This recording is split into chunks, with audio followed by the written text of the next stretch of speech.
So hello everyone, welcome back to my channel the learning homemaker. तो अपनी पिछली video में हमने विलियम वर्ड्सवर्थ के इस मास्टरपीस वर्क टिंटिन एबी का टेक्निकल बैकग्राउंड, इसका मैसिव 11 वर्ड टाइटल और सारे इंपॉर्टेंट पब्लिकेशन फैक्ट्स अच्छे से समझ लिए थे।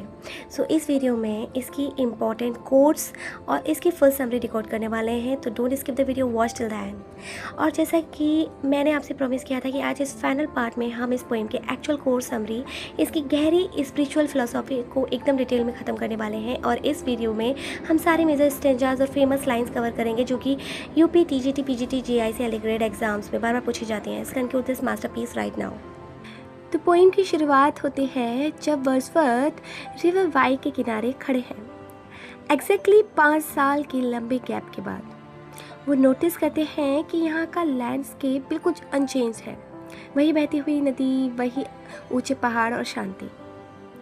लेकिन असल ट्विस्ट ये है कि इन 5 सालों में जब वो यहाँ नहीं थे, तब वो लंदन जैसे बड़े नॉइजी और क्राउडेड शहर में जी रहे थे। वर्ड्सवर्थ कहते हैं कि उस शहर की भाग दौड़ और चिंताओं के बीच इस जगह की खूबसूरत यादों ने उन्हें मेंटली हील किया और उन्हें शांति दी। जब भी वो लोनली या सैड महसूस करते थे, वो अपनी आंखों को बंद करते और इस नेचर को याद कर लेते थे। इसे Wordsworth the gift of memory कहते हैं। इन यादों में उन्हें एक दयालु और बेहतर इंसान बनाया है। इस पोएम का सबसे इंपॉर्टेंट स्पिरिचुअल पार्ट, जहाँ से एग्जामिनर डीप क्वेश्चन पूछते हैं। वर्ड्सवर्थ की एक ऐसी मेडिटेटिव अवस्था की बात करते हैं जहाँ नेचर से कनेक्ट होने के बाद हमारा शरीर बिल्कुल शांत हो जाता है, यहाँ तक कि हमारी सांसें और ब्लड सर्कुलेशन भी लगभग रुक जाता है। सो अब एग्जाम की सबसे फेमस लाइन नोट कर लीजिए, we are lied asleep in body। इसका मतलब है कि जब हम किसी शांत या खूबसूरत जगह पर होते हैं, तब हमारा दिमाग इस दुनिया की भीड़ भड़काओं से और हर शोर शराबे से दूर मन शांत होने लगता है। हर टेंशन भूल जाता है, माना कि जैसे सो क्या हो। उस पर किसी शारीरिक चीज़ का प्रभाव ही नहीं पड़ता है। नेचर हमारे दिमाग से अनइंटेलिजेंट और मुश्किल दुनिया के बोझ को हल्का कर देता है।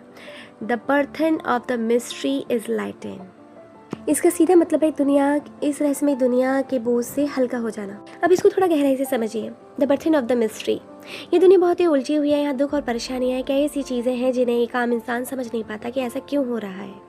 ये सब हमारे दिमाग पे एक भारी बोझ, बर्डन की तरह काम करता है। लाइटेंड मीन्स हल्का हो जाना।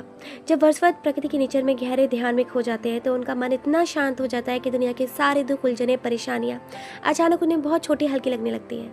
तात्पर्य है कि प्रकृति के करीब आने पर जब इंसान को यह समझ आ जाता है कि इस ब्रह्मांड को चलाने वाली एक परम शक्ति डिवाइन पावर है, तो जिंदगी के सारे कष्ट, इस दुनिया की अजीब उलझनों का मानसिक बोझ पूरी तरह गायब हो जाता है। सो इसके बाद वर्ड्सवर्थ बताते हैं कि समय के साथ नेचर के लिए उनका प्यार कैसे बदला। इसे हम 3 स्टेजेस में डिवाइड करके समझ सकते हैं। Number 1 boyhood physical, number 2 youth emotional, number 3 maturity means spiritual. Number 1 है हमारा boyhood. The first stage is boyhood. उस वक्त यहाँ कहते हैं कि जब वह बचपन में जब बच्चे थे, तब उनका प्रकृति से, भगवान से नाता नहीं था। वो बस एक रेबक मीन्स जवान हिरन की तरह अपनी पूरी एनर्जी के साथ इधर उधर भागते रहते थे। केवल शारीरिक संबंध था, ना कि आत्मा का। जैसे घने जंगलों में दौड़ना, नदी में तैरना, पहाड़ों पर चढ़ना। उन्होंने एक फ्रेज यूज़ किया है, कोर्स प्लेजर, मतलब केवल मस्ती मजाक में आने वाला आनंद।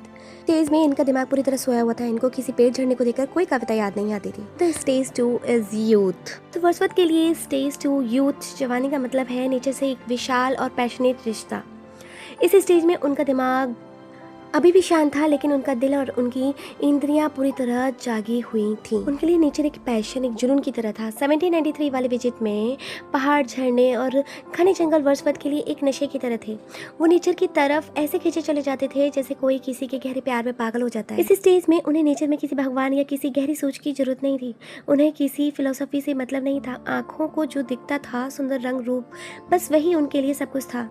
उनका ये प्यार पूरी तरह से सेंसरी, देखने और सुनने तक लिमिटेड था। नेचर उनके लिए एक खूबसूरत पेंटिंग जैसी थी जिसे देखकर उनका दिल खुश हो जाता था। तो आते हैं स्टेज 3 मैच्योरिटी, समझदारी और बुढ़ापा। वर्ड्सवर्थ की जिंदगी का सबसे ऊंचा और आखिरी स्टेज है, जो उनका प्यार शहर और आंखों से ऊपर उठकर स्पिरिचुअल और फिलोसॉफिकल आत्मिक बन जाता है। अब वर्ड्सवर्थ जब नेचर को देखते हैं तो उन्हें सिर्फ पहाड़ और झरने नहीं दिखते। अब उन्हें नेचर के एक बेहतर पूरी मनुष्यता ह्यूमनिटी का एक शांत और थोड़ा उदास संगीत सुनाई देता है। यानी अब वो नेचर को इंसान को दुख और ज़िंदगी की सच्चाई से जोड़कर देखने लगते हैं। सो इस स्टेज में उन्हें समझ आता है कि नेचर कोई बेजान चीज़ नहीं है। उन्हें ये महसूस होता है कि सूरज की रोशनी, बहती नदी, हवा और यहाँ तक कि इंसान के दिमाग के अंदर भी एक डिवाइन पावर, ईश्वरीय शक्ति बसी हुई है। इसी फिलॉसफी को लिटरेचर में पैंथिज्म कहते हैं, यानी प्रकृति ही भगवान है। अब वर्ड्सवर्थ कहते हैं कि नेचर उनके लिए सिर्फ घूमने की जगह नहीं है, वो उनका सहारा, गाइड, रास्ता दिखाने वाला, गार्जियन, रक्षक और उनके पूरे मॉरल कैरेक्टर की सोल बन चुकी है। नेचर उन्हें सही और गलत का रास्ता भी दिखाता है। पोएम के इस आखिरी हिस्से में वर्ड्सवर्थ का ध्यान उनकी बहन डोरोथी वर्ड्सवर्थ पर जाता है, जो उनके साथ खड़े हैं। वो डोरोथी की आंखों में वही पुराना चाह और जुनून देखते हैं जो 5 साल पहले उनकी अपनी आंखों में था। वो डोरोथी को एड्रेस करते हुए इस पोएम की सबसे आइकॉनिक लाइन बोलते हैं, nature never did betray the heart that loved her. वो अपनी बहन से कहते हैं कि डोरोथी, चाहे ज़िंदगी में कितने भी दुख आएँ, लोग तुमसे धोखा करें या आगे चलकर जब मैं इस दुनिया में ना रहूं, तुम कभी मत डरना। ये नेचर तुम्हारे दिमाग को एक ऐसी शांति और शक्ति देगा कि दुनिया की कोई भी बुराई तुम्हें तोड़ नहीं पाएगी और ये यादें तुम्हें हमेशा कंफर्ट देंगी। दोस्तों, ये थी टिंटिन एबे की एक ही वीडियो में कंप्लीट और फाइनल समरी। तो चलिए अब देखते हैं कि आपका टेस्ट लेकर आपके कितना समझ में आया। तो सबसे पहले एक क्विक रिवीजन कर लीजिए। मैंने एक क्विक चार्ट बनाया, उसके बाद नीचे कमेंट में इन जो क्वेश्चंस के आंसर ज़रूर दीजिएगा।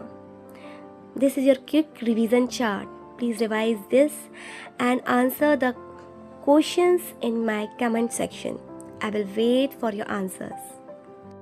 So question number 1, वर्ड्सवर्थ ने नेचर में कौन सा संगीत सुनने की बात कही है? Question number 2, who is the dear friend in this poem? Poem में वर्ड्सवर्थ की डियर फ्रेंड कौन है? तो इन दोनों क्वेश्चंस के आंसर जल्दी कमेंट सेक्शन में दीजिएगा। Thank you for watching. मिलती हूँ नेक्स्ट वीडियो में।